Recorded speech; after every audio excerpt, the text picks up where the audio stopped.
All right, welcome back, everybody, to the deep dive. We're diving into the world of lucid dreaming today. That's where, you realize you're in a dream, and that opens up all sorts of amazing possibilities, exploring your inner world, your consciousness, maybe even some, spiritual aspects of yourself.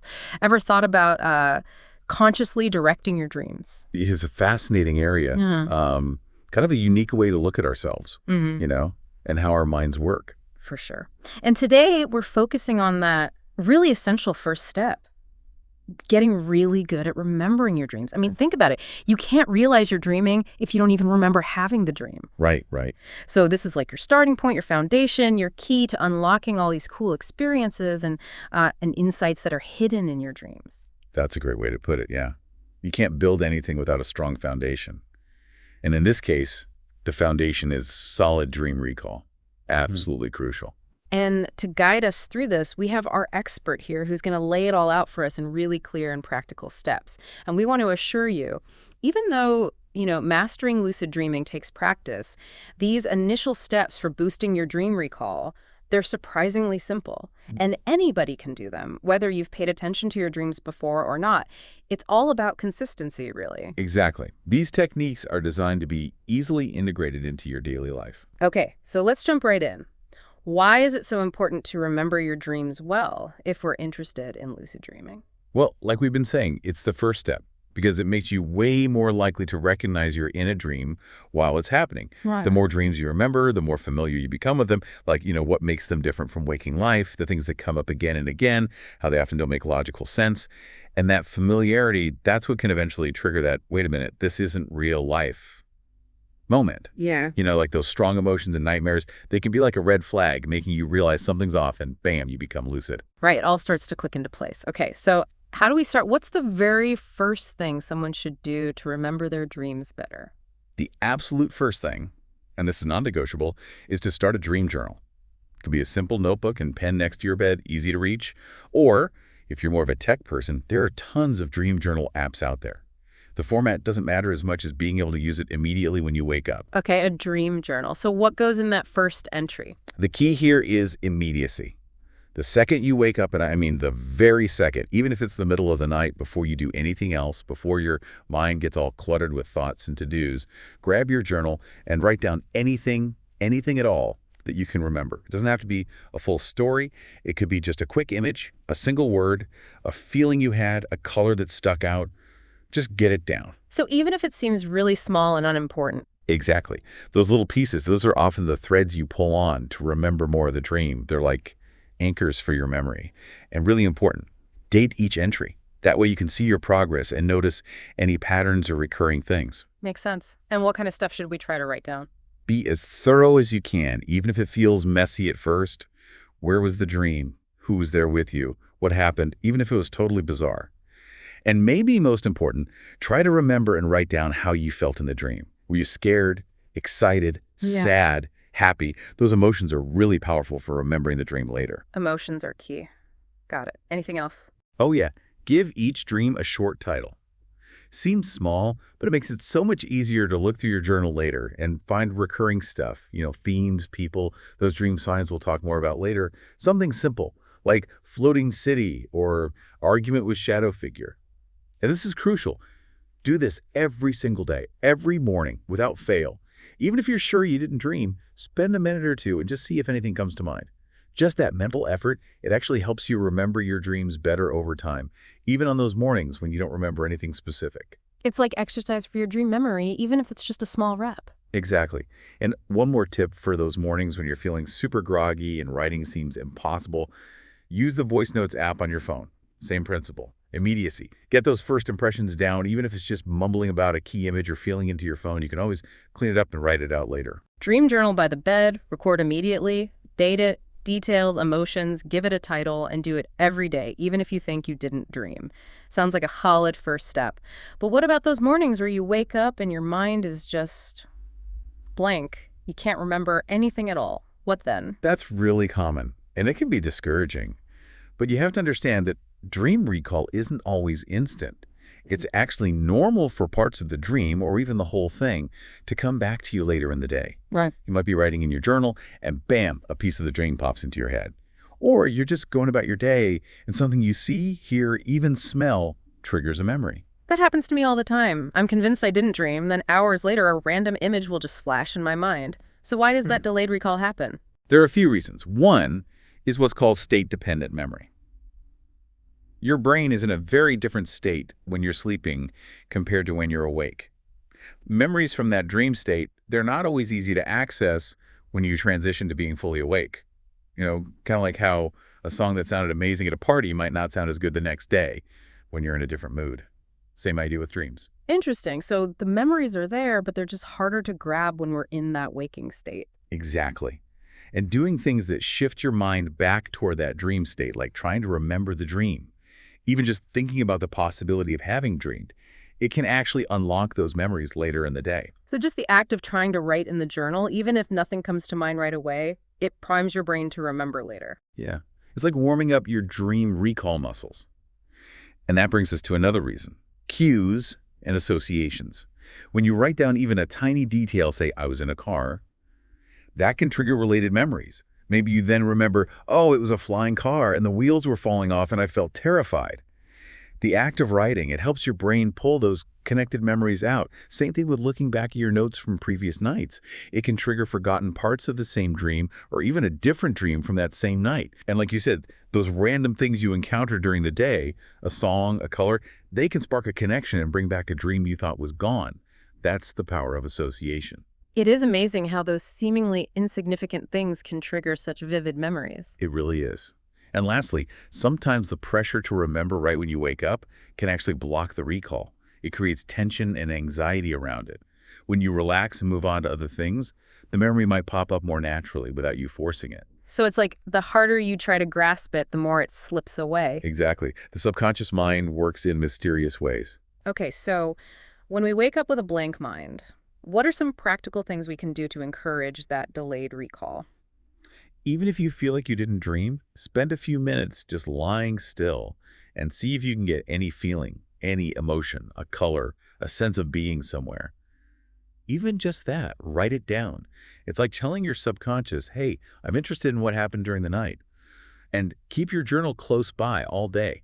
If a memory pops up, no matter how small, write it down. Don't worry about chronological order or anything, and trust your gut. If you're writing and feel like there was more to the dream, but you can't quite get it, write that down too. Put a question mark or say, felt like something else happened here. You might be surprised what comes back to you later. So those blank mornings don't mean nothing happened in our dream world. Not at all. Delayed recall is totally normal, and as you experience it, it's actually a good sign. It means your dream memory is getting more active, and those experiences are still there, just not instantly accessible. Keep trying to catch those flashes of memory. That's reassuring to hear. Okay, so we're committed to journaling, even when it seems like we didn't dream, and we're open to memories coming back later. But let's be real. Sometimes we're just lazy in the morning. Writing it all down feels like a chore. And then there are nightmares, those really unpleasant dreams we'd rather just forget. How do we deal with that? Yeah, those are real challenges that pretty much everyone who explores their dreams runs into. So let's tackle the laziness first. When you just don't feel like journaling, try the 2-minute rule. Tell yourself, I'll just write one sentence, or just the main feeling. Often, once you start, more details will come. It's about breaking that initial resistance. Make journaling easy on yourself. Keep your journal or phone right there on your nightstand.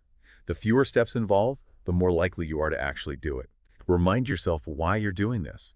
You're fascinated by lucid dreaming, the potential for self-discovery, for exploring your inner world. Even the small act of journaling, it's a step toward that bigger goal. And if handwriting feels like too much, use technology. Type on your phone, use a voice recording. If you're really struggling, just write down a few key words: forest, shadow, running. You can always come back and add more later. And most importantly, be kind to yourself. If you miss a day, don't beat yourself up. Just get back to it the next day. Consistency over time is way more important than perfect journaling every single morning. Those are some really good tips. So what about those unpleasant dreams, the nightmares? It feels natural to just want to push them away. I understand that, but nightmares can actually be incredibly valuable. They often show us our waking fears, anxieties, things we haven't dealt with emotionally. Writing them down, it gives us a chance to recognize and start processing these things.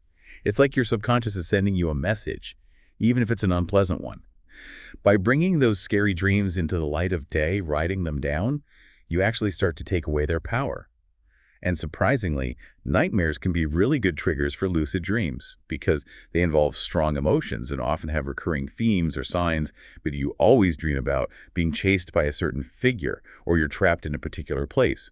Writing them down helps you recognize these patterns. If you see that recurring nightmare sign in a dream, you might suddenly think, wait, this is that same figure. This can't be real. I must be dreaming. So facing them head on, writing them down, it could actually make us more likely to become lucid in them. That's so counterintuitive, but really interesting. Exactly. And you don't have to write down every single scary detail if it's too much. Just focus on the main symbols, the overall feeling of the dream. You could write, had a nightmare about intense fear and being chased, without describing everything in detail. Remember, with lucid dreaming, the goal is to become aware inside the nightmare and maybe change it, confront your fear, or even just wake yourself up if it's too intense. Journaling about your nightmares is part of that training, so try to write them down, even if it's just a few words or the main emotion. But be flexible.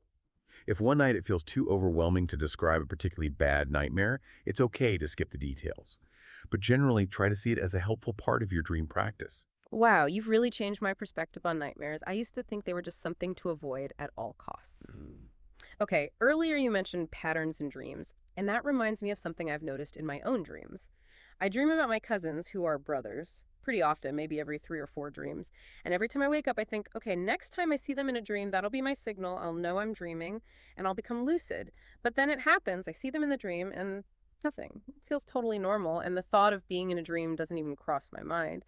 Why is there this disconnect between my waking intention and what happens in the dream? That's such a great example, and it's incredibly common. It really highlights one of the main challenges in lucid dreaming. You've identified a recurring element, your cousins, we call that a dream sign. The reason you don't realize you're dreaming when you see them, even though you plan to, is actually pretty understandable. Don't feel discouraged. Almost everyone learning to lucid dream goes through this. One of the biggest reasons is that dream logic is just different from waking logic. When you're dreaming, the parts of your brain that handle critical thinking, logic, reality testing, they're way less active. Basically, the logical part of your brain is taking a nap while you dream. That's why your cousins showing up might not seem weird, even if it wouldn't happen in your waking life. It just fits right into the often bizarre logic of the dream and doesn't trigger any "this is strange" alarms. So the weirdness of the dream just feels normal in the moment? Exactly. And another huge factor is the power of habit. Your dreaming mind tends to run on autopilot, following familiar patterns and scripts. Just making a decision while you're awake, even if it's a strong intention, often isn't enough to override those deeply ingrained patterns when you're asleep and your conscious awareness is altered.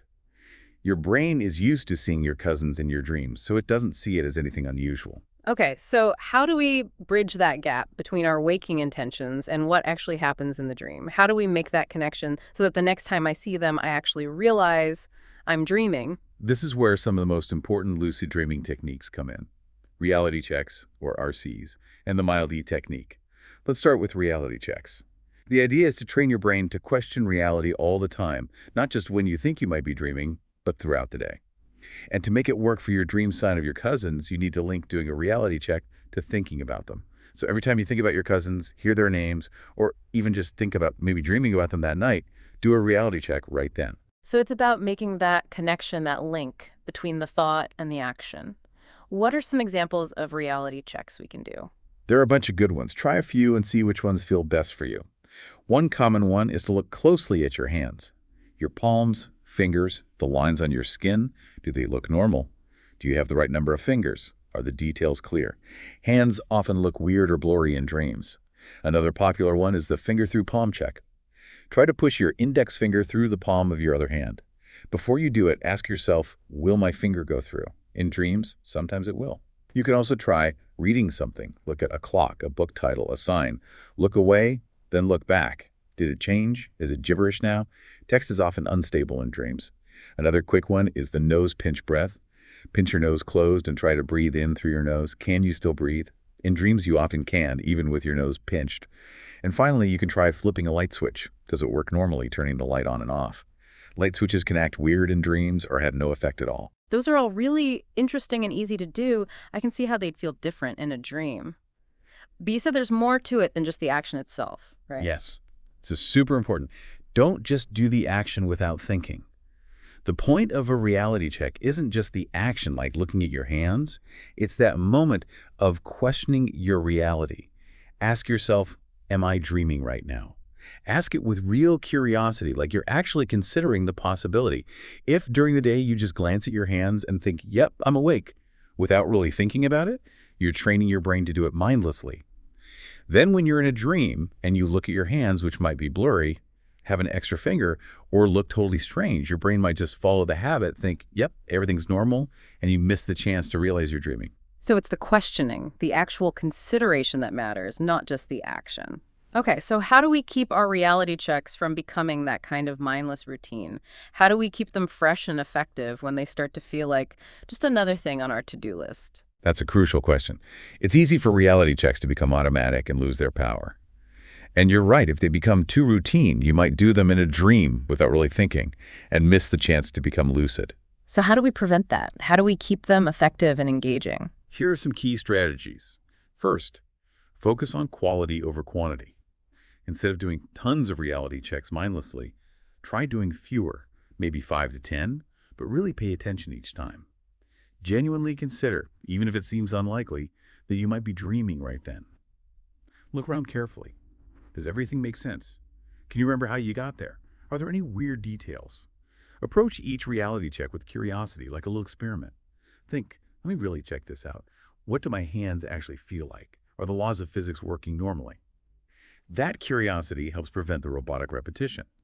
Also, don't just use one type of reality check. Learn several and mix them up. Try the hand check, the reading check, the nose pinch, the finger through palm, the light switch, even try jumping to see if gravity feels normal.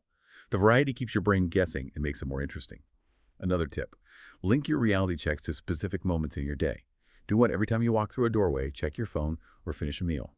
Tying them to these routines makes them easier to remember and gives them more context. You can also engage your emotions during a check. For a second, imagine how cool it would be if you were actually dreaming right now. And lastly, remember that reality checks don't need to be long. A focused 10 to 15 seconds of questioning and observation is better than a minute of just going through the motions. So it's all about that active engagement, that genuine questioning. Exactly. When you bring mindfulness, curiosity, and genuine questioning to your reality checks, that's when they become powerful tools for recognizing when you're dreaming. It's great that you're thinking about this. It shows you're really committed to the process. This is all really helpful. But, it's easy to say be curious or genuinely doubt, but after doing this for a while, that initial excitement can fade. When even trying to be curious feels like a chore, how do you stay motivated over the long term? That's a really important point, and a common one. Staying motivated in any long-term practice is tough. That initial excitement naturally fades over time. It happens with learning a language, working out, anything. With lucid dreaming, when that first buzz wears off, it's about shifting your focus. Instead of relying on excitement, you need to cultivate commitment and discipline. Regularly remind yourself of why you're doing this, to have lucid dreams, to understand your subconscious mind better, to explore your consciousness. Reframe your reality checks and dream journaling as part of your mental hygiene, like brushing your teeth or exercising. You might not feel super excited about it every time, but you do it because it's good for you.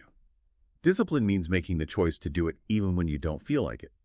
And having clear routines, like linking your reality checks to other daily activities, helps a lot by taking away the need to decide each time. When the novelty wears off, try to deepen your engagement with the process. Instead of just asking, am I dreaming? Ask yourself other questions too. How am I feeling? What are my thoughts? How real does this feel? Is anything happening that doesn't make sense? This turns your reality check into a mini meditation, which can be engaging in a different way. And try to focus on the process, not just the outcome. Every reality check, every dream you record, it strengthens your awareness muscle, even if you don't have a lucid dream that night. That increased awareness is a success in itself. Don't forget to reconnect with your why regularly. Remind yourself why you started exploring lucid dreaming in the first place, what's important to you about it. Write down your reasons and look at them again, especially when you're feeling unmotivated. And don't be afraid to mix things up and have fun. If a certain reality check gets boring, try a different one. Make it a game. Try doing them in different places. Ask yourself slightly different questions. You could even try little mental magic tricks during a check, like imagining an object changing color. Lastly, accept that your motivation will ebb and flow. Some days you'll be more into it than others, and that's fine. Don't be too hard on yourself when you're not feeling it. Gentle persistence is key. Just come back to it the next day. or even later the same day. Consistency over time is what really matters. So when the excitement fades, it's about discipline, deepening your engagement, focusing on the process, remembering your why, adding variety and playfulness, and being kind to yourself. These are all great skills to have, not just for lucid dreaming, but for anything you want to stick with in life. That's such a great way to look at it. Shifting from excitement to commitment, finding ways to stay engaged, it's all about the long game. Thank you so much for explaining all of this in such a clear and practical way. It's been really eye-opening. You're very welcome. I love talking about this stuff. Okay, everyone, that's our deep dive into the first steps of lucid dreaming, boosting your dream recall. As a quick recap, remember to start journaling your dreams. Do it right when you wake up and throughout the day. Figure out your dream signs, do regular and mindful reality checks, and use the Mildy technique to set your intention before sleep. We also talked about staying engaged with the practice and staying motivated over time. These first steps are essential for anyone who wants to explore lucid dreaming and unlock its potential for self-discovery, growth, and expanding your awareness. We encourage you to start using these techniques right away. Let us know how it goes with your dream journaling, any dream signs you notice, or your experiences with reality checks. Share your thoughts and experiences in the comments or on our other channels. And to get you thinking about our next deep dive, what are some common dream signs, and how can you use them to actually trigger lucidity in your dreams? It's a really exciting next step in this journey of self-exploration. Thank you so much for joining us on the deep dive today. We're excited to be on this journey with you. Stay tuned for more insightful discussions and practical techniques as we keep exploring the amazing world of lucid dreaming. Your dream world is waiting. Thanks again for listening, and we'll see you next time for another deep dive.